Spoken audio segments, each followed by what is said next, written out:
Hello, everybody. Welcome back to my podcast. My name is Edith Delgado, and today we'll be discussing handwriting analysis. We just reviewed this about 2 days ago, and I was just amazed by the way a person can discover another person's handwriting. I believe that every person has a different handwriting, and we are able to determine to know which handwriting belongs to who. That is how teachers are able to determine each student's handwriting and be able to go ahead and determine which handwriting belongs to which student. There is many different ways of handwriting. For example, there is some people that leave space between letters and others people that would use their letters like they would squeeze them together. Some use heavy pen pressure, and the I can be written differently of how you mark the dot at the top of the I. Also, some letters in handwriting are rounded or pointed letters, which can show a difference between many words. Handwriting is an individual characteristic. This means that handwriting is unique for each person. Each person has their own style. Handwriting analysis say that people could have a few writing characteristics that are the same, but like the likelihood of having any more than that is possible. The similarity in handwriting would be due to the style characteristics that were taught when they were learning handwriting in school out of a book. This can be determined by the letter form. This includes curves, slants, the proportional size of letters, relationships between the size of short and tall letters, and between the height and width of a single letter. The slope of writing and the use and appearance of connecting lines, links between letters. A person may form a letter differently depending on where the letter falls in a word, beginning, middle, or end. So an analysis will try to find examples to each letter in each placement. The line form, this includes how smooth and dark the lines are, which indicates how much pressure the writer applies while writing and the speed of the writing.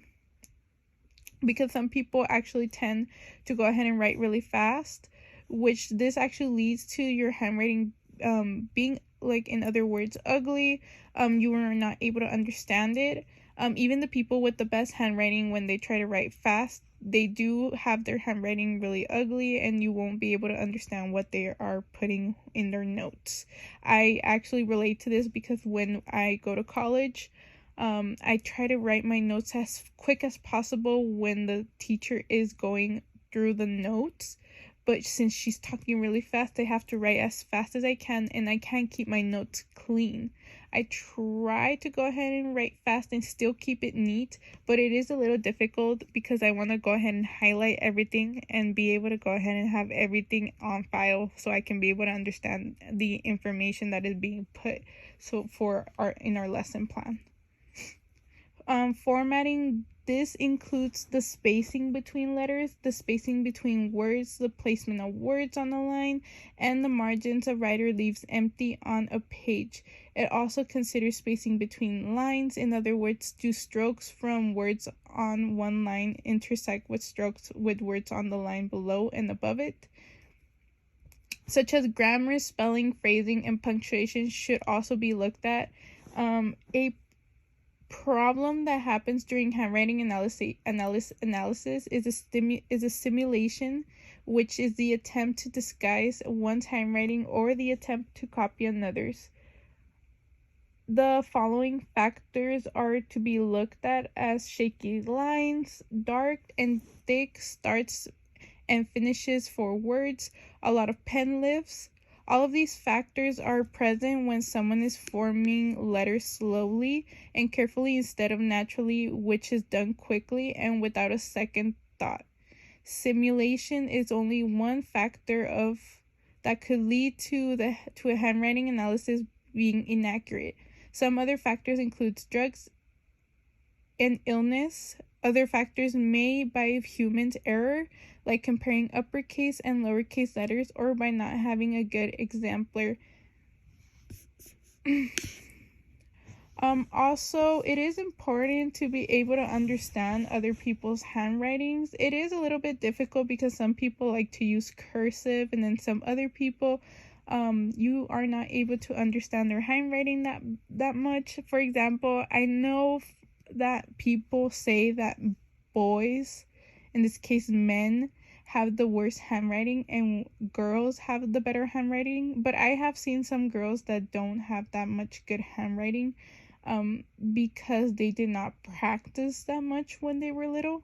It is important for when we are in school to go ahead and practice our handwriting. That way we are more interested in what's going on and be able to go ahead and once we grow up to be able to have a good handwriting. So that way when other people analyze our work or be able to understand what we're writing, they don't struggle that much. There is people that have outsmarted this, for example, criminals, because in the show Narcos in Mexico, you can see how they sent anonymous notes with magazine word cutouts or even newspapers, and they use gloves to place the letters on the note to be able not to identify them, by this like not being able to go ahead and put their fingerprints on it or any dust or anything that could be able to go ahead and catch them, any DNA. In the show, in the TV show Narcos, they would send each other letters anonymously between cartels in Mexico around 1970s, because the communication through the phone was getting them caught by the police because they would be tracked, and that's when they started sending each other letters, and they would have different handwritings and they would help them determine who sent the letters. They wouldn't put their names on the letters, so basically they would be able to determine who wrote who, because each leader of the cartel had different handwriting.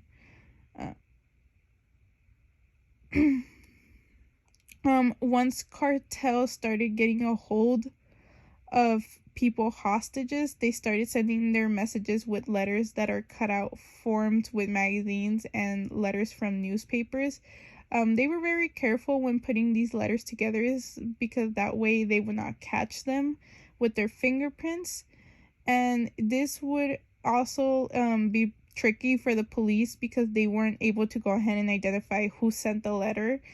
Because again, once the police started getting a hold of these letters, because they did at some point, that way when they did started getting a hold of these letters, they stopped all communication through the phone and through the letters and started sending people through the border, or they would send them through from Ciudad Juarez to Tijuana, or they would send them to Culiacan, which are one of those three big cities where they have their cartels. So they would send people around those cartels to be able to go ahead and communicate with other people, because unfortunately they weren't able to go ahead and send letters anymore, because the police was getting a hold of them, which was easy to identify them, because once police were able to go ahead and identify these letters, they were able to go ahead and catch the cartels a little bit faster. Once they got a hold of these letters, they were able to determine whose handwriting was who, which was actually kind of dangerous for the cartels, because this was actually giving the police a step into what it was giving them a step into what they were supposed to do. Unfortunately, since they were in Mexico, the police here in the United States could not do that much. They were trying to go ahead and stop the cartels, but unfortunately it was very difficult for them. They did try getting all of this information because, again, the United States did have more advanced technology and was able to determine whose signatures and whose handwriting belonged to who. Again, it is amazing how writing analysis works, and it's amazing how this actually took place in cartels and how police were able to identify whose signatures belong to who and whose handwriting belonged to who. Again, this is a really good topic for especially for police, because they were able to go ahead and determine whose handwriting belongs to who, because again, everybody has a different handwriting. Again, thank you again for watching my podcast, and I hope you all have a great day. Thank you.